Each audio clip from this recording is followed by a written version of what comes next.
ओम श्री गणेशाय नमः। श्री शिव महापुराण की कथा, रुद्र संहिता, युद्धखंड। कर्पूरगौरम करुणावतारम संसार सारम भुजगेन्द्रहारम सदा वसन्तं हृदयारविन्दं भवं भवानी सहितं नमामि।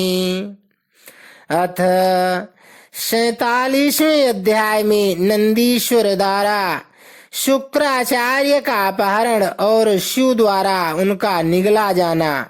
100 वर्ष के बाद शुक्र का शिवलिंग के रास्ते बाहर निकलना, शिव द्वारा उनका शुक्र नाम रखा जाना, शुक्र द्वारा जपे गए मृत्युंजय मंत्र और शिवाष्टोत्तर शतनाम स्तोत्र का वर्णन, शिव द्वारा अंधक को वर प्रदान। बोलो शिव शंकर भगवान की जय। व्यास जी ने पूछा, महाबुद्धिमान सनत कुमार जी, जब वह महान भयंकर एवं रोमांचकारी संग्राम चल रहा था, उस समय त्रिपुरारी शंकर ने दैत्य गुरु विद्वान शुक्राचार्य को निगल लिया था। यह घटना मैंने संक्षेप में ही सुन ली थी। अब आप उसे विस्तार पूर्वक वर्णन कीजिए। पिनाकधारी शिव के उदर में जाकर उन महायोगी शुक्राचार्य ने क्या किया था? शंभु की जठराग्नि ने उन्हें जलाया क्यों नहीं? भृगुनंदन बुद्धिमान शुक्र भी तो कल्पांतकालीन अग्नि के समान उग्र तेजस्वी थे। वे शंभु के जठर पंजर से कैसे निकले? उन्होंने कैसे और कितने काल तक आराधना की थी? तात, उन्हें जो मृत्यु का शमन करने वाली पराविद्या प्राप्त हुई थी, वह विद्या कौन थी जिससे मृत्यु का निवारण हो जाता था? मुने, लीला बिहारी देवाधिदेव भगवान शंकर के त्रिशूल से छूटे हुए अंधक को गणाध्यक्षता की प्राप्ति कैसे हुई? तात, मुझे शिवलीला अमृत श्रवण करने की विशेष लालसा है, अतः आप मुझ पर कृपा करके वह सारा वृत्तांत पूर्ण रूप से वर्णन कीजिए। ब्रह्मा जी कहते हैं, अमित तेजस्वी व्यास जी के इन वचनों को सुनकर सनत कुमार शिव जी के चरण कमलों का स्मरण करके कहने लगे। सनत कुमार जी ने कहा, मुनिवर, भगवान शंकर के प्रमुखों की जब अत्यंत विजय होने लगी, तब अंधक घबराकर शुक्राचार्य जी की शरण में गया और उसने गिड़गिड़ाकर मृत संजीवनी विद्या के द्वारा मरे हुए असुरों को जीवित करने की प्रार्थना की। इस पर शुक्राचार्य ने शरणागत धर्म की रक्षा करना उचित समझा। फिर तो वे युद्ध स्थल में गए और आदर पूर्वक विद्या के स्वामी शंकर का स्मरण करके एक एक दैत्य पर मृत संजीवनी विद्या का प्रयोग करने लगे। उस विद्या का प्रयोग होते ही वे सभी दैत्य दानव वीर एक साथ ही हथियार लिए हुए इस प्रकार उठ खड़े हुए मानो अभी सोकर उठे हों। जैसे पूर्णतया अभ्यस्त किया हुआ वेद समर भूमि में बादल और श्रद्धा पूर्वक ब्राह्मणों को दिया हुआ धन आपत्ति के समय तुरंत प्रकट हो जाता है, उसी प्रकार वे उठ खड़े हुए। शुक्राचार्य के संजीवनी प्रयोग से जब बड़े बड़े दानव जीवित होकर प्रमुखों को बुरी तरह मारने लगे, तब प्रमुखों ने जाकर प्रमथेश्वरेश शिव जी को यह समाचार सुनाया। तब शिव जी ने कहा, नंदिन, तुम अभी तुरंत ही जाओ और दैत्यों के बीच से द्विजश्रेष्ठ शुक्राचार्य को उसी प्रकार उठा लाओ जैसे बाज लवा को उठा ले जाता है।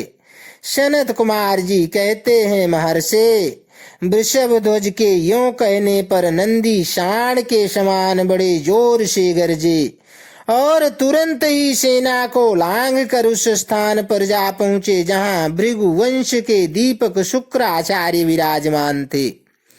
वहां समस्त दैत्य हाथों में पाश, खड्ग, वृक्ष, पत्थर और पर्वत खंड लिए हुए उनकी रक्षा कर रहे थे।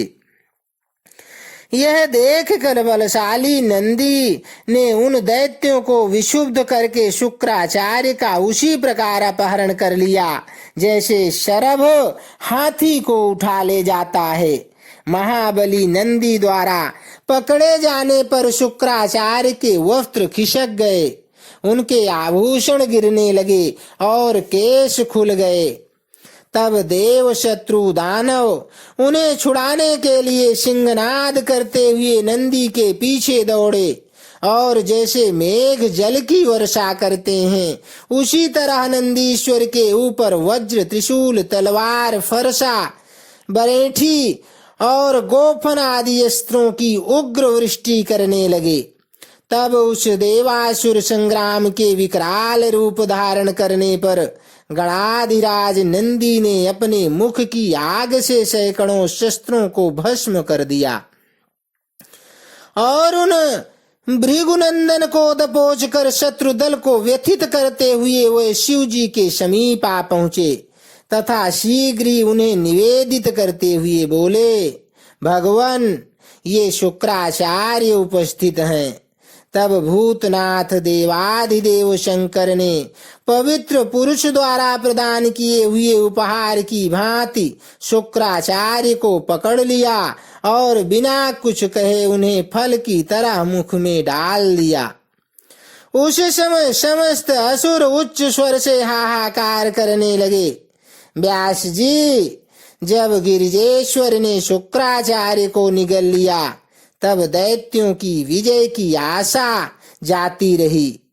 उस समय उनकी दशा सूंड रहित गजराज, सींगहीन सांड, मस्तक विहीन देह, अध्ययन रहित ब्राह्मण, उद्यमहीन प्राणी, भाग्यहीन के उद्यम, पति रहित स्त्री, फल वर्जित बाण, पूर्णहीनों की आयु, व्रत रहित वेदाध्ययन, एकमात्र वैभव शक्ति के बिना निष्फल हुए कर्म समूह, शूरताहीन क्षत्रिय और सत्य के बिना धर्म समुदाय की भांति शोचनीय हो गई। दैत्यों का सारा उत्साह जाता रहा। तब अंधक ने महान दुख प्रकट करते हुए अपने शूरवीरों को बहुत उत्साहित किया और कहा, वीरों, जो रणांगण छोड़कर भाग जाता है उनकी ख्याति अपयश रूपी कालिमा से मलिन हो जाती है और उन्हें इस लोक में तथा परलोक में कहीं भी सुख नहीं मिलता। यदि पुनर्जन्म रूपी मल का अपहरण करने वाले धरा तीर्थ, रण तीर्थ में अवगाहन कर लिया जाए तो अन्य तीर्थों में स्नान, दान और तप की क्या आवश्यकता है। अर्थात इनका फल रणभूमि में प्राण त्याग करने से ही प्राप्त हो जाता है। दैत्यराज के इस वचन को पूर्ण रूप से धारण करके वे दैत्य तथा दानव रणभेरी बजाकर रणभूमि में प्रमथ गणों पर टूट पड़े और उन्हें मथने लगे तथा बाण, खड्ग, वज्र सरीखे कठोर पत्थर, भुसुंडी, भिंदीपाल, शक्ति, भाले, फरसे, खट्वांग, पट्टिश, त्रिशूल, लकुट और मुसलों द्वारा परस्पर प्रहार करते हुए भयंकर मार काट मचाने लगे। इस प्रकार अत्यंत घमासान युद्ध हुआ। इसी बीच विनायक, स्कंद नंदी, सोमनंदी, वीर नैगमे और महाबली वैशाख आदि उग्र गणों ने त्रिशूल, शक्ति और बाण समूहों की धारावाहिक वर्षा करके अंधक को अंधा बना दिया। फिर तो प्रमथों तथा असुरों की सेनाओं में महान कोलाहल मच गया। उस घोर शब्द को सुनकर शंभु के उदर में स्थित शुक्राचार्य आश्रय रहित वायु की भांति निकलने का मार्ग ढूंढते हुए चक्कर काटने लगे। उस समय उन्हें रुद्र के उदर में पाताल सहित सातों लोक, ब्रह्म, नारायण, इंद्र, आदित्य और अप्सराओं के विचित्र भुवन तथा वह प्रमथासुर संग्राम भी दिख पड़ा। इस प्रकार वे 100 वर्षों तक शिव जी की कुक्षी में चारों ओर भ्रमण करते रहे, परंतु उन्हें उसी प्रकार कोई छिद्र नहीं दिख पड़ा जैसे दुष्ट की दृष्टि सदाचारी के छिद्र को नहीं देख पाती। तब भृगुनंदन ने शयो योग का आश्रय ले एक मंत्र का जप किया। उस मंत्र के प्रभाव से वे शंभु के जठर पंजर से शुक्र रूप में लिंग मार्ग से बाहर निकले। तब उन्होंने शिव जी को प्रणाम किया। गौरी ने उन्हें पुत्र रूप में स्वीकार कर लिया और विघ्न रहित बना दिया। तदनंतर करुणा सागर महेश्वर भृगुनंदन शुक्राचार्य को वीर्य के रास्ते निकला हुआ देखकर मुस्कुराते हुए बोले। महेश्वर ने कहा, भृगुनंदन, चूंकि तुम मेरे लिंग मार्ग से शुक्र की तरह निकले हो, इसलिए अब तुम शुक्र कहलाओगे। जाओ, अब तुम मेरे पुत्र हो गए। सनत कुमार जी कहते हैं, मुनिवर, देवेश्वर शंकर के यों कहने पर सूर्य के सदृश कांतिमान शुक्र ने पुनः शिव जी को प्रणाम किया और वे हाथ जोड़कर स्तुति करने लगे। शुक्र ने कहा, भगवान, आपके पैर, सिर, नेत्र, हाथ और भुजाएं अनंत हैं। आपकी मूर्तियों की भी गणना नहीं हो सकती। ऐसी दशा में मैं आप स्तुत्य की सिर झुकाकर किस प्रकार स्तुति करूं? आपकी 8 मूर्तियां बताई जाती हैं और आप अनंत मूर्ति भी हैं। आप संपूर्ण सुरों और असुरों की कामना पूर्ण करने वाले हैं तथा अनिष्ट दृष्टि से देखने पर आप संहार भी कर डालते हैं। ऐसे स्तवन के योग्य आपकी मैं किस प्रकार स्तुति करूं? सनत कुमार जी कहते हैं, मुने, इस प्रकार शुक्र ने शिव जी की स्तुति करके उन्हें नमस्कार किया और उनकी आज्ञा से वे पुनः दानों की सेना में प्रविष्ट हुए। ठीक उसी तरह जैसे चंद्रमा मेघों की घटा में प्रवेश करते हैं। व्यास जी, इस प्रकार रणभूमि में शंकर ने जिस तरह शुक्र को निगल लिया था वह वृत्तांत तो तुम्हें सुना दिया। अब शंभु के उदर में शुक्र ने जिस मंत्र का जप किया था उसका वर्णन सुनो। महर्षि, वह मंत्र इस प्रकार है। ओम नमस्ते देवेशाय सुरासुर नमस्कृताय भूत भव्य महादेवाय हरित पिंगल लोचनाय बलाय बुद्धिरूपिणे वैयाघ्र वसनच्छदायारणेयाय त्रैलोक्य प्रभवे ईश्वराय हराय हरिनेत्राय युगान्तकरणायानलाय गणेशाय लोकपालाय महाभुजाय महाहस्ताय शूलिने महाद्रष्टृणे कालाय महेश्वराय अव्ययाय कालरूपिणे नीलग्रीवाय महोदराय गणाध्यक्षाय शर्वात्मने सर्वभावनाय सर्वगाय मृत्युहन्त्रे पारियात्र सुब्रताय ब्रह्मचारिणे वेदान्तगाय तपोअन्तगाय पशुपतये व्यङ्गाय शूलपाणये वृषकेतवे हरये जटिने शिखण्डिने लकुटिने महायशसे भूतेश्वराय गुहावासिने वीणापणवतालत्वते अमराय दर्शनीयाय बाल्यसूर्यनिभाय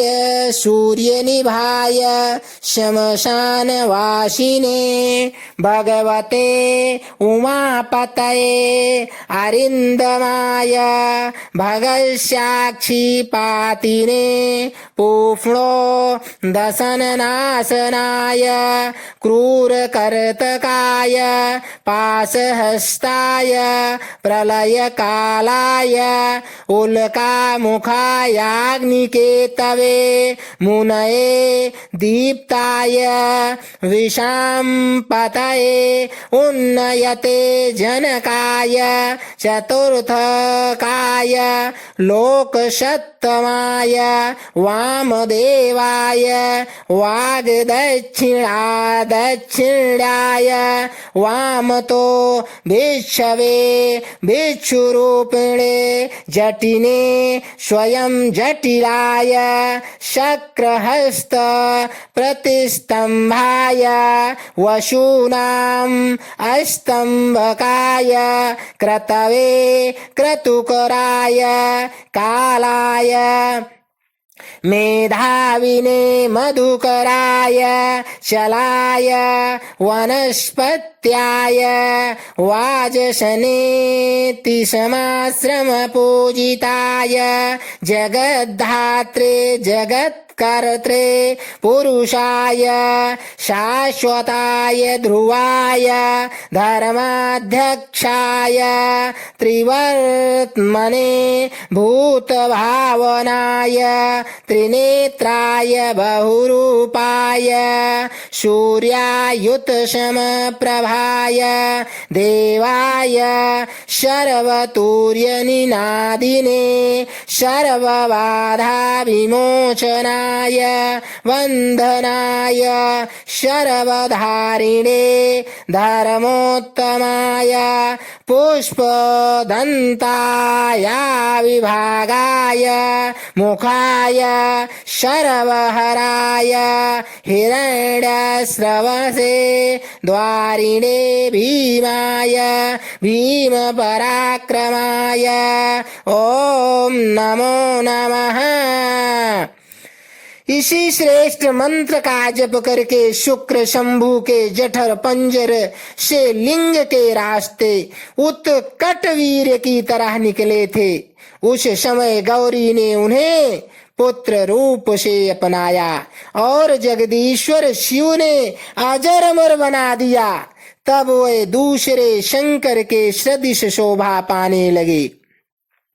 3000 वर्ष व्यतीत होने पर वे ही वेद निधि मुनिवर शुक्र पुनः इस भूतल पर महेश्वर से उत्पन्न हुए। उस समय उन्होंने धैर्यशाली एवं तपस्वी दानवराज अंधक को देखा। उसका शरीर सूख गया था और वह त्रिशूल पर लटका हुआ था। परमेश्वर शिव का ध्यान कर रहा था। वह शिव जी के 108 नामों का इस प्रकार स्मरण कर रहा था।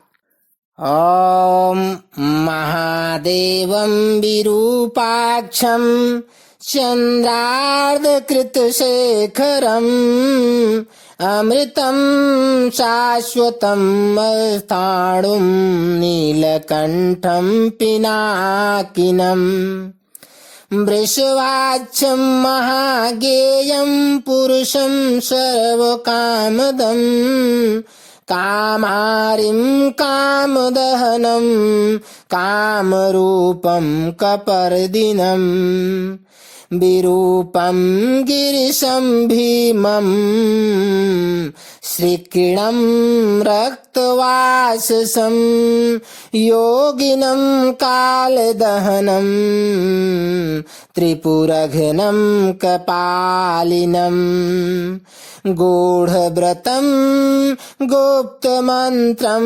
गम्भीरं भावगोचरम् अणिमादिगुणाधारं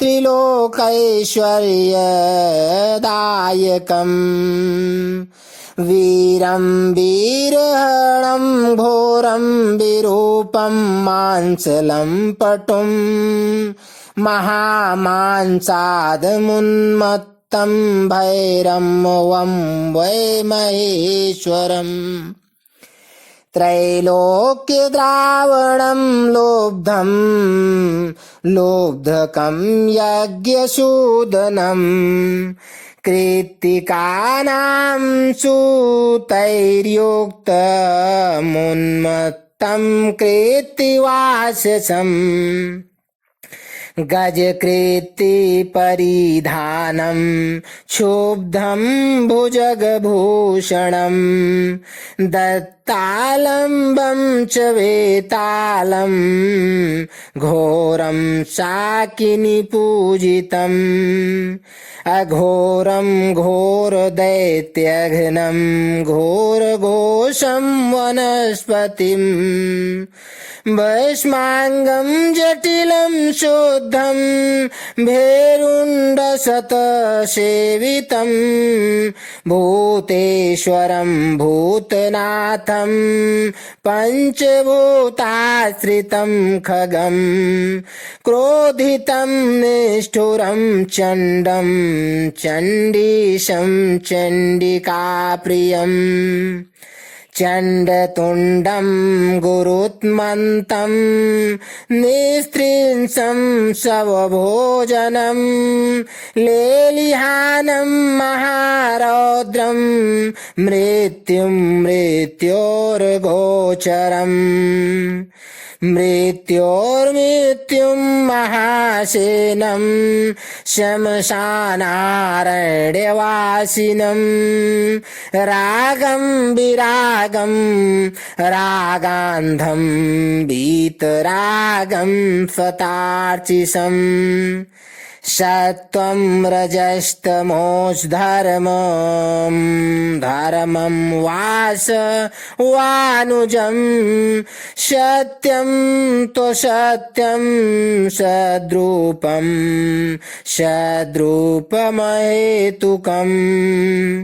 अर्धनारीश्वरं भानुं भानुकोटिशतप्रभं यज्ञं यज्ञपतिं रुद्र मीशानं वरदं शिवम् अष्टोत्तरशतं ह्रोतन्मूर्तीनां परमात्मनः शिवस्य दानवो ध्यानं मुक्तस्तस्मान्महाभयात्।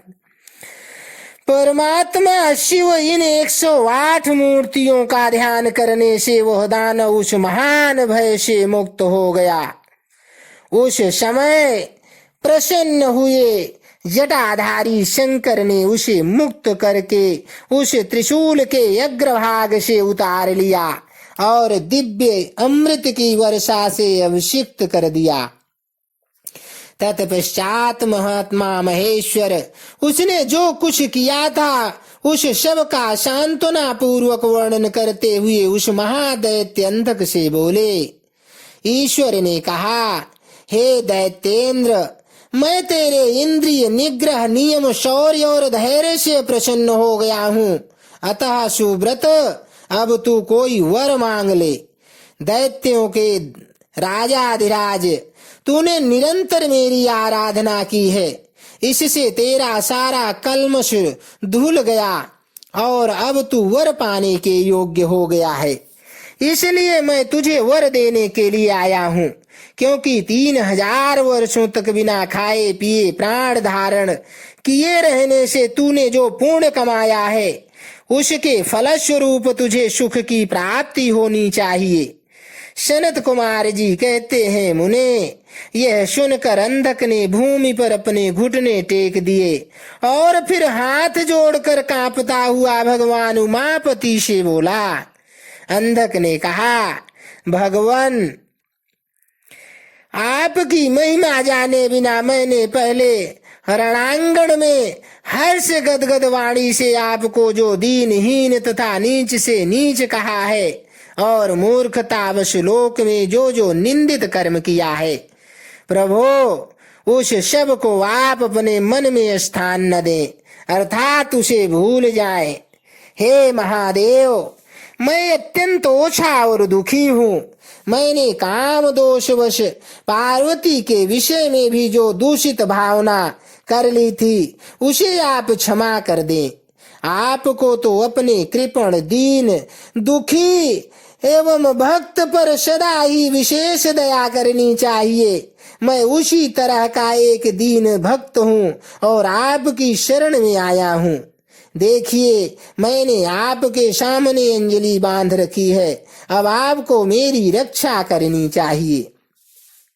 हे जगत जननी, ये जगत जननी पार्वती देवी भी मुझ पर प्रसन्न हो जाएं और सारे क्रोध को त्याग कर मुझे कृपा दृष्टि से देखें। हे चंद्रशेखर, कहाँ तो इनका भयंकर क्रोध और कहाँ मैं तुच्छ दैत्य। चंद्रमौली, मैं किसी प्रकार उसको सहन नहीं कर सकता। शंभो, कहाँ तो परम उदार आप और कहाँ बुढ़ापा, मृत्यु तथा काम क्रोध आदि दोषों के वशीभूत मैं, अर्थात मेरी आपके साथ क्या तुलना है। हे महेश्वर, आपके ये युद्ध कला निपुण महाबली वीर पुत्र मेरी कृपणता पर विचार करके अब क्रोध के वशीभूत मत हो।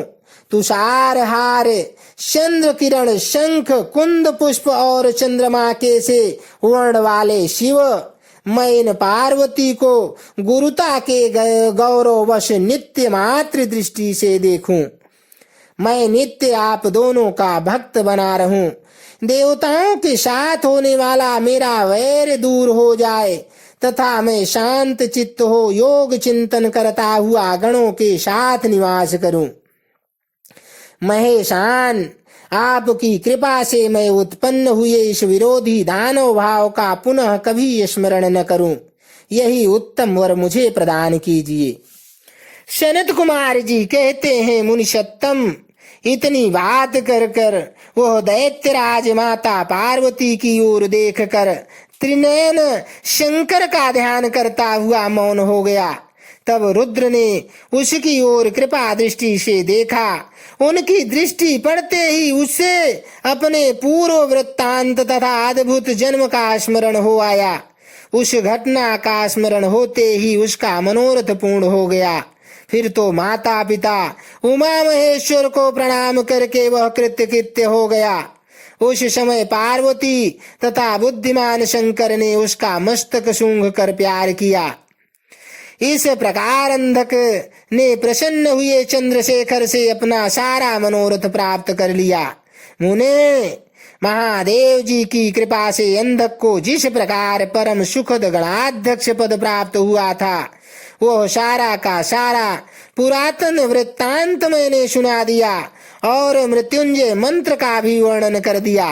अब यह मंत्र मृत्यु का विनाशक और संपूर्ण कामनाओं का फल प्रदान करने वाला है।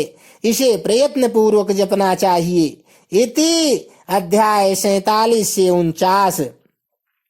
अब 50वें अध्याय से शुक्राचार्य की घोर तपस्या और इनका शिव जी को चित्त रत्न अर्पण करना तथा अष्ट मूर्त्यष्टक स्तोत्र द्वारा उनका स्तवन करना, शिव जी का प्रसन्न होकर उन्हें मृत संजीवनी विद्या तथा अन्यान्य वर प्रदान करना। सनत कुमार जी कहते हैं, व्यास जी, मुनिवर शुक्राचार्य को शिव से मृत्युंजय नामक मृत्यु का प्रशमन करने वाली पराविद्या किस प्रकार प्राप्त हुई, अब उसका वर्णन करता हूँ, सुनो। पूर्व काल की बात है। इन भृगुनंदन ने वाराणसी पुरी में जाकर प्रभावशाली विश्वनाथ का ध्यान करते हुए बहुत काल तक घोर तप किया था। वेद व्यास जी, उस समय उन्होंने वही एक शिवलिंग की स्थापना की और उसके सामने ही एक परम रमणीय कूप तैयार करवाया। फिर प्रयत्न पूर्वक उन देवेश्वर को 1,00,000 बार द्रोण भर पंचामृत से तथा बहुत से सुगंधित द्रव्यों से स्नान कराया। फिर 1,000 बार परम प्रीति पूर्वक चंदन, यक्ष करदम और सुगंधित उपडन का उस लिंग पर अनुलेप किया।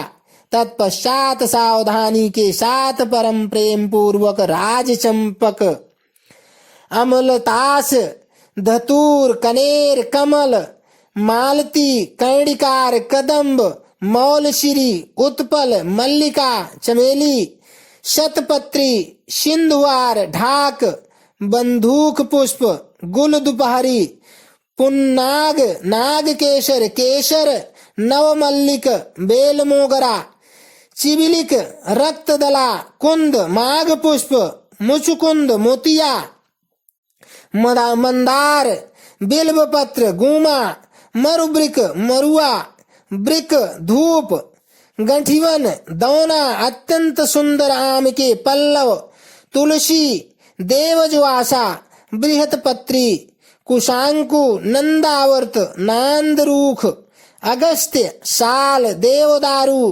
कचनार, कुर्बक, गुलखेरा, दूर्वांकुर, कुरंटक, करसैला, इनमें से प्रत्येक के पुष्पों और अन्य पल्लवों से तथा नाना प्रकार के रमणीय पत्रों और सुंदर कमलों से शंकर जी की विधिवत अर्चना की। उन्हें बहुत से उपहार समर्पित किए तथा शिवलिंग के आगे नाचते हुए शिव सहस्त्र नाम एवं अन्य स्तोत्रों का गान करके शंकर जी का स्तवन किया। इस प्रकार शुक्राचार्य 5,000 वर्षों तक नाना प्रकार के विधि विधान से महेश्वर का पूजन करते रहे, परंतु जब उन्हें थोड़ा सा भी वर देने के लिए उद्यत होते नहीं देखा, तब उन्होंने एक दूसरे अत्यंत दुस्सह एवं घोर नियम का आश्रय लिया। उस समय शुक्र ने इंद्रियों सहित मन के अत्यंत चंचलता रूपी महान दोष को बारंबार भावना रूपी जल से प्रक्षालित किया। इस प्रकार चित्त रत्न को निर्मल देख करके उसे पिनाकधारी शिव के अर्पण कर दिया और स्वयं धूम कण का पान करते हुए तप करने लगे। इस प्रकार उनके 1 सहस्त्र वर्ष और बीत गए। तब भृगुनंदन शुक्र को यों दृढ़ चित्त से घोर तप करते देख महेश्वर उन पर प्रसन्न हो गए। फिर तो दक्ष कन्या सती के स्वामी साक्षात विरूपाक्ष शंकर, जिनके शरीर की कांति सहस्त्रों सूर्यों से भी बढ़कर थी, उस लिंग से निकलकर शुक्र से बोले। महेश्वर ने कहा, महाभाग भृगुनंदन, तुम तो तपस्या की निधि हो। महामुने, मैं तुम्हारे इस अविच्छिन्न तप से विशेष प्रसन्न हूँ। भार्गव, तुम अपना सारा मनोवांछित वर मांग लो, मैं प्रीति पूर्वक तुम्हारा सारा मनोरथ पूर्ण कर दूंगा। अब मेरे पास तुम्हारे लिए कोई वस्तु अदेय नहीं है, रह गई है। सनत कुमार जी कहते हैं, मुने, शंभु के इस परम सुखदायक एवं उत्कृष्ट वचन को सुनकर शुक्र प्रसन्न हो आनंद समुद्र में निमग्न हो गए। उन कमल नयन दुजवर शुक्र का शरीर परमानंद जनित रोमांच के कारण पुलकायमान हो गया। तब उन्होंने हर्ष पूर्वक शंभु के चरणों में प्रणाम किया। उस समय उनके नेत्र हर्ष से खिल उठे थे। फिर वह मस्तक पर अंजलि रखकर जय जयकार करते हुए अष्टमूर्तिधारी वरदायक शिव की स्तुति करने लगे। भार्गव ने कहा, सूर्य स्वरूप भगवान आप त्रिलोकी का हित करने के लिए आकाश में प्रकाशित होते हैं और अपनी इन किरणों से समस्त अंधकार को अभिभूत करके रात में विचरने वाले असुरों का मनोरथ नष्ट कर देते हैं। जगदीश्वर आपको नमस्कार है। घोर अंधकार के लिए चंद्र स्वरूप शंकर आप अमृत के प्रवाह से परिपूर्ण तथा जगत के सभी प्राणियों के नेत्र हैं। आप अपनी अमर याद तेजोमय किरणों से प्रकाश में और भूतल पर अपार प्रकाश फैलाते हैं, जिससे सारा अंधकार दूर हो जाता है। आपको प्रणाम है। सर्वव्यापिन आप पावन पथ योग मार्ग का आश्रय लेने वालों की सदा गति तथा उपास्य देव हैं। भुवन जीवन आपके बिना भला इस लोक में कौन जीवित रह सकता है। सर्प कुल के संतोष दाता आप निश्चल वायु रूप से संपूर्ण प्राणियों की वृद्धि करने वाले हैं। आपको अभिवादन है। विश्व के एकमात्र पावन करता आप शरणागत रक्षक और अग्नि की एकमात्र शक्ति हैं।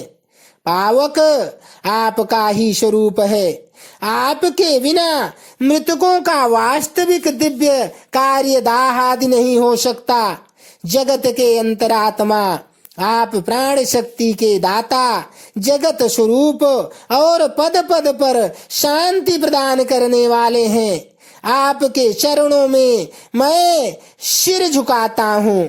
जल स्वरूप परमेश्वर आप निश्चय ही जगत के पवित्र कर्ता और चित्र विचित्र सुंदर चरित्र करने वाले हैं। हे विश्वनाथ, जल में अवगाहन करने से आप विश्व को निर्मल एवं पवित्र बना देते हैं, इसलिए आपको नमस्कार है। आकाश रूप ईश्वर आपसे अवकाश प्राप्त करने के कारण यह विश्व बाहर और भीतर विकसित होकर सदा स्वभाववश श्वास लेता है, अर्थात इसकी परंपरा चलती रहती है तथा आपके द्वारा यह संकुचित भी होता है, अर्थात नष्ट हो जाता है। इसलिए दयालु भगवान, मैं आपके आगे नतमस्तक होता हूँ। विश्वाम्भरात्मक आप ही इस विश्व का भरण पोषण करते हैं। सर्वव्यापिन आपके अतिरिक्त दूसरा कौन अज्ञान अंधकार को दूर करने में समर्थ हो सकता है। अतः विश्वनाथ, आप मेरे अज्ञान रूपी तम का विनाश कर दीजिए। नागभूषण आप अस्तवनीय पुरुषों में सबसे श्रेष्ठ हैं, इसलिए आप परात्पर प्रभु को मैं बारंबार प्रणाम करता हूँ। आत्मस्वरूप शंकर आप समस्त प्राणियों के अंतरात्मा में निवास करने वाले प्रत्येक रूप में व्याप्त हैं और मैं आप परमात्मा का जन हूँ। हे अष्टमूर्ते, आपकी इन रूप परंपराओं से यह चराचर विश्व विस्तार को प्राप्त हुआ है, अतः मैं सदा से आपको नमस्कार करता हूँ।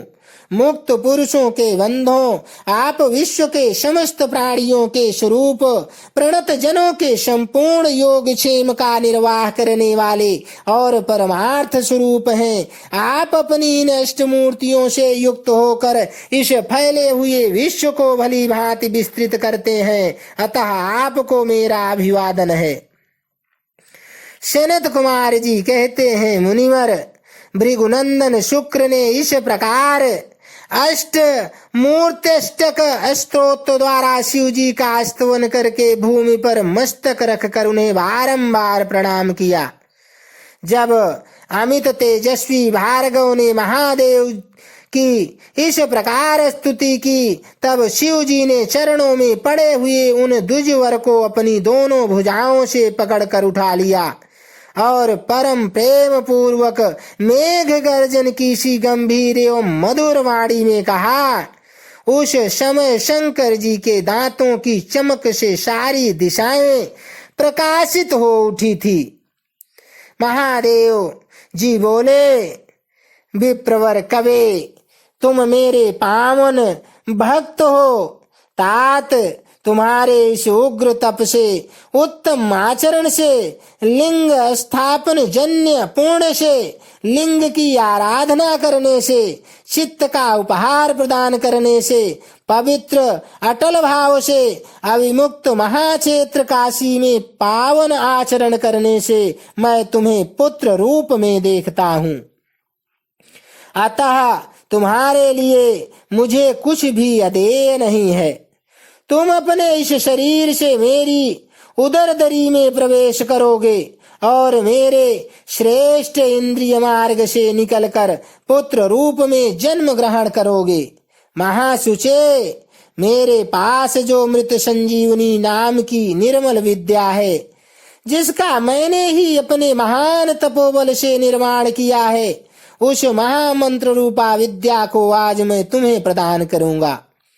क्योंकि तुम पवित्र तप की निधि हो, अतः तुम में उस विद्या को धारण करने की योग्यता वर्तमान है। तुम नियम पूर्वक जिस जिसके उद्देश्य से विद्येश्वर की इस श्रेष्ठ विद्या का प्रयोग करोगे, वह निश्चय ही जीवित हो जाएगा। यह सर्वथा सत्य है। तुम आकाश में अत्यंत दीप्तिमान तारा रूप से स्थित होगे। तुम्हारा तेज सूर्य और अग्नि के तेज का भी अतिक्रमण कर जाएगा। तुम ग्रहों में प्रधान माने जाओगे। जो स्त्री अथवा पुरुष तुम्हारे सम्मुख रहने पर यात्रा करेंगे, उनका सारा कार्य तुम्हारी दृष्टि पड़ने से नष्ट हो जाएगा। सुब्रत, तुम्हारे उदय होने पर जगत में मनुष्यों के विवाह आदि समस्त धर्म कार्य सफल होंगे। सभी नंदा, प्रतिपदा, खष्टी और एकादशी तिथियां तुम्हारे संयोग से शुभ हो जाएंगी और तुम्हारे भक्त वीर्य संपन्न तथा बहुत सी संतान वाले होंगे। तुम्हारे द्वारा स्थापित किया हुआ यह शिवलिंग शुक्रेश के नाम से विख्यात होगा। जो मनुष्य इस लिंग की अर्चना करेंगे, उन्हें सिद्धि प्राप्त हो जाएगी। जो लोग वर्ष पर्यंत नक्त व्रत परायण होकर शुक्रवार के दिन शुक्रकूप के जल से सारी क्रियाएं संपन्न करके शुक्रेश की अर्चना करेंगे, उन्हें जिस फल की प्राप्ति होगी वह मुझसे श्रवण करो। उस मनुष्यों में वीर्य की अधिकता होगी, उनका वीर्य कभी निष्फल नहीं होगा। वे पुत्रवान तथा पुरुषत्व के सौभाग्य से संपन्न होंगे, इसमें तनिक भी संदेह नहीं है। वे सभी मनुष्य बहुत सी विद्याओं के ज्ञाता और सुख के भागी होंगे। यों वरदान देकर महादेव उसी लिंग में समा गए। तब भृगुनंदन शुक्र भी प्रसन्न मन से अपने धाम को चले गए। व्यास जी, यों शुक्राचार्य को जिस प्रकार अपने तपोबल से मृत्युंजय नामक विद्या की प्राप्ति हुई थी, वह वृत्तांत मैंने तुमसे वर्णन कर दिया। अब और क्या सुनना चाहते हो? इति अध्याय 30। ओम नमः शिवाय। बोलो शंकर भगवान की जय। हर हर हर महादेव।